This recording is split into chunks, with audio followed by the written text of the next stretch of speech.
Welcome to Life Talk. This week's podcast is an excerpt taken from the book Flecks of Gold on a Path of Stone, Simple Truths for Profound Living. Profound living is something that we all passionately yearn for.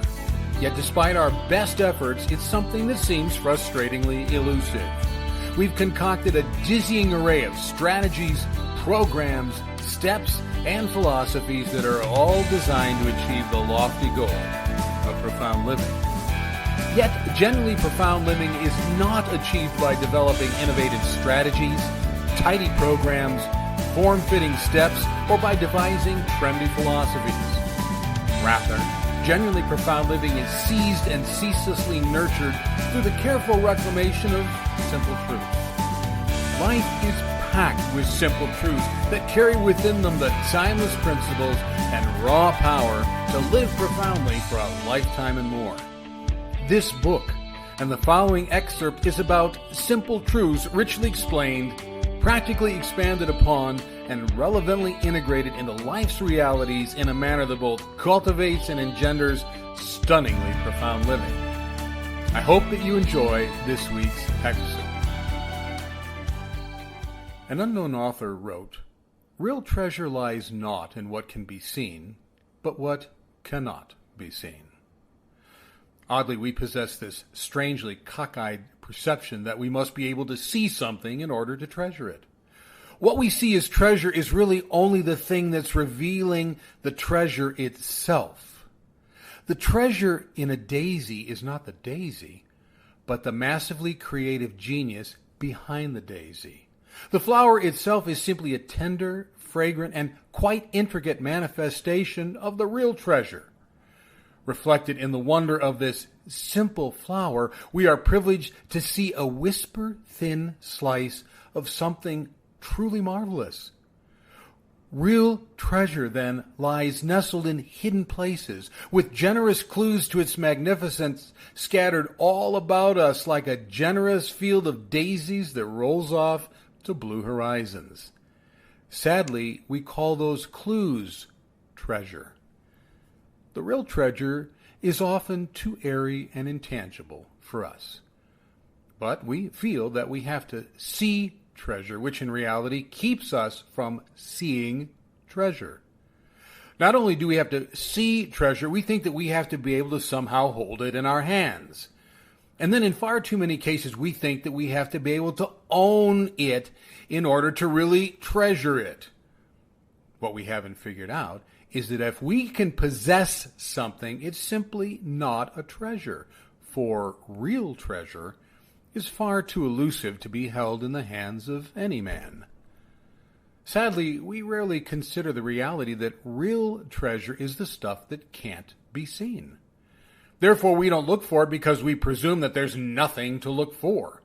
Because we don't look for it, we miss real treasure, and we accept the bogus, phony, and plastic stuff of life for the stuff of treasure.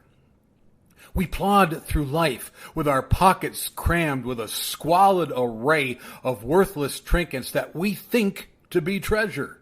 We live anemically impoverished lives, and we don't even know it. In fact, it may well be that to treasure something in a truly treasured manner, it must be entirely ethereal.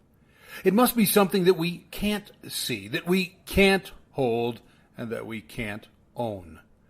When we possess something, the fact that we have the ability to possess it suggests that whatever it is, it's terribly limited. So limited, in fact, that we can control it.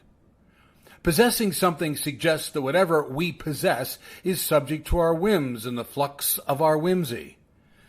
Anything we can control must have some sort of inferior status that automatically excludes it as being treasure of the most treasured sort. Being unable to possess something suggests that it has a sweeping scope, an unfathomable significance, and a fathomless depth that is far beyond us, or beyond anyone else for that matter. Real treasures are elusive, because if they're not, they don't rise sufficiently above our sordid and stained humanity to be genuinely categorized as treasures. Real treasure will not be owned, or bound, or appraised, or hemmed in, or leashed, or locked in a vault, or confined in a trust, or be made subject to either our ridicule or praise. Real treasure is priceless because it supersedes and completely eclipses any rogue monetary standards that we'd foolishly attempt to place on it. Real treasure will not bow in servitude or obediently follow at our heels because it is superior to us. Yet the real wonder of real treasure is that it is withheld from no one. Every spring the sparrows came back to the old garage, something like coming back to a comfy old friend. Darting and bouncing in feathered frenzy, they would burst from the muscular maples and the tangled brush of the mock oranges, flirting and flitting in front of the garage in some sort of grand hello after winter's separation. Upon their return, their boundless energy and contagious enthusiasm seemed wildly intoxicating, vibrant, vibrating, and filled with all the fresh energy of spring. I often wondered if they had spent the cold, gray months of winter in a nearly uncontrollable anticipation of greeting their old friend once winter had rolled off the horizon of spring. Sometimes in life there seems to be a subtle yet wonderfully warm camaraderie of sorts that develops between things you'd never think would or could be connected like that. Those things are a kind of treasure in themselves. That seemed to explain the quiet, entirely unspoken kind of relationship that existed between the old garage and the sparrows. They seemed like long-seasoned friends that didn't need to say much, because the bond that they shared spoke more than words ever could. The old clapboard garage and the house sparrows were each warmed, gently magnified, and beautifully enhanced by the other. Each was a treasure embraced as a treasure.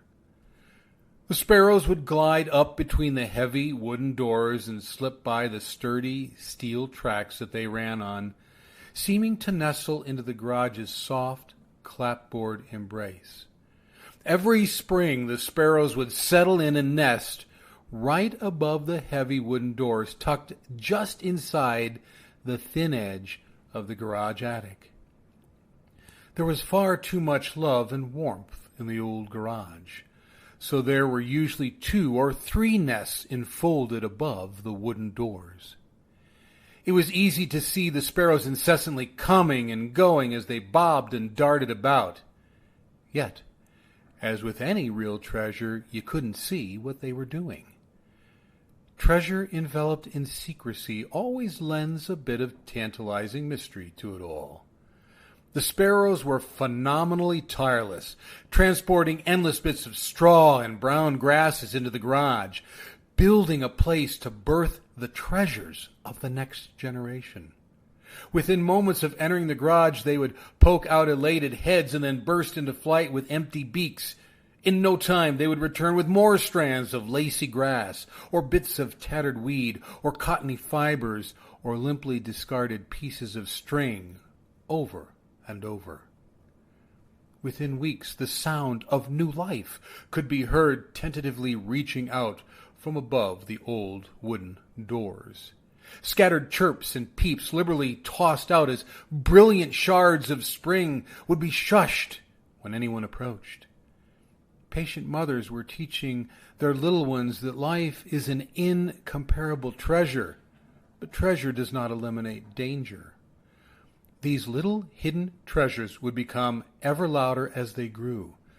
They would grow strong and eventually seek the independence of flight.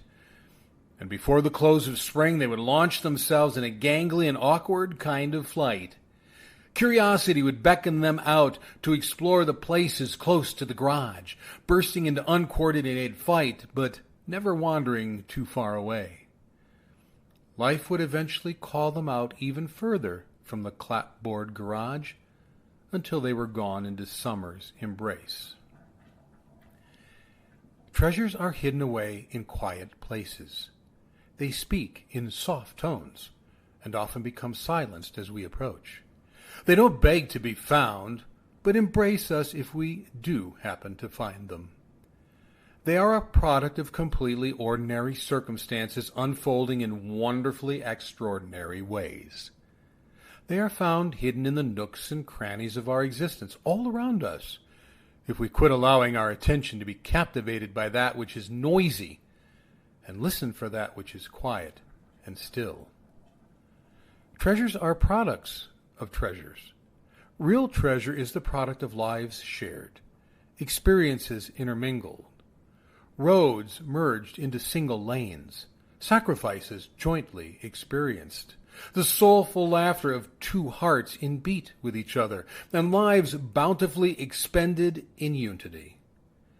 Treasures are the stepchild of lives lived out in shared experiences that dramatically multiply both the experience and persons in a manner geometrically beyond anything the persons could hope to experience alone. Treasures rise out of the relationships of people who are intimately woven together by the threads of time and the needle of experience. Treasures are not stagnant. They're not to be preserved, as in the preserving they will most certainly wither and they will perish. Real treasures begat other treasures. Real treasures are designed to perpetuate other treasures. Sometimes the perpetuation involves the replication of the original treasure, and sometimes the replication is something entirely different but just as wonderful. Treasures are ingeniously and deliberately crafted to enrich the world. If one thing is for certain, they are not designed to be encased in the lifeless museums of our making or the vaults we create to keep them to ourselves. It's in their multiplication that the cold of life's winters are forced off the edge of the calendar to make way for spring. It's our natural inclination to preserve treasures, to corral them and box them and seal them tight. We assume that unless they're preserved, they'll be lost, which is entirely contradictory. In fact, they are designed to be launched and thrown out to the horizons of each of our lives, regardless of whatever the season is that we might be in. Authentic treasures permeate our world. They gain wings of their own and they disperse so that they might reproduce in other places and in other lives. The stuff of treasure is irrepressibly infectious and prudently wild, intent on providing enrichment whenever and wherever it can. We must work against our own inclinations and toss treasures out to the world around us. It would be tremendously wise to rethink the concept of treasure in your life. What you may be holding on to may not be treasure at all. In fact, if you're holding on to it, it's not. Thanks for joining us today. I hope that you enjoyed this excerpt from Flecks of Gold on a Path of Stone, Simple Truths for Profound Living. Likewise, I hope that it spoke something of significance into some deep place in your life. You can discover all of my books on Amazon, Barnes & Noble, or wherever books are sold.